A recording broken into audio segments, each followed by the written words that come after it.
Isinusulong ngayon ang pagpaparehistro ng social media accounts para labanan ang fake news. Yan ang ulat ni Melalas Moras.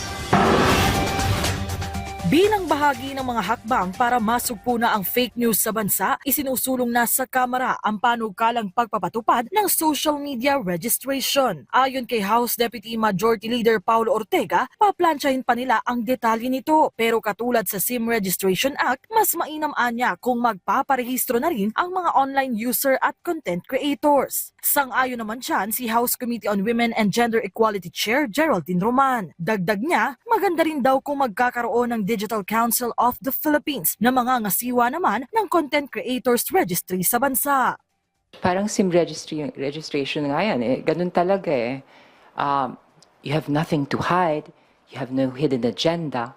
You have no intent to maliciously deceive the people or to, serve the interests of certain parties unscrupulously. Eh, wala ka dapat katakot. Pangatawanan mo. Nakakalungkot na ganito na po yung napuntahan.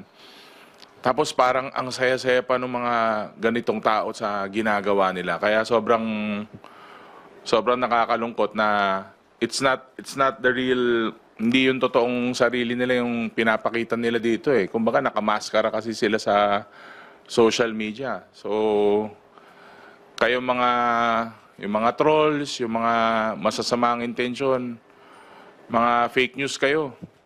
Fake you.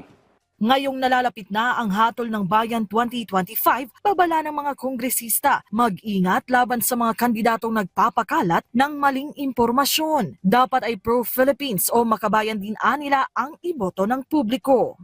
Kailangan yung malasakit saka yung dedikasyon nila para sa bansa. Napakaklaro naman po yan. Kaya yung mga medyo tikom dyan, alam na this.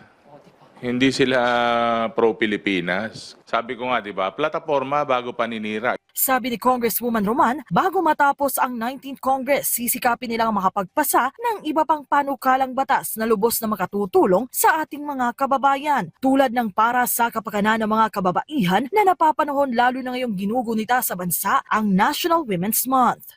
Sa Hunyo, nakatakdang magbalik sesyon ang Kongreso. Melalas Moras para sa Pambansang TV sa Bagong Pilipinas.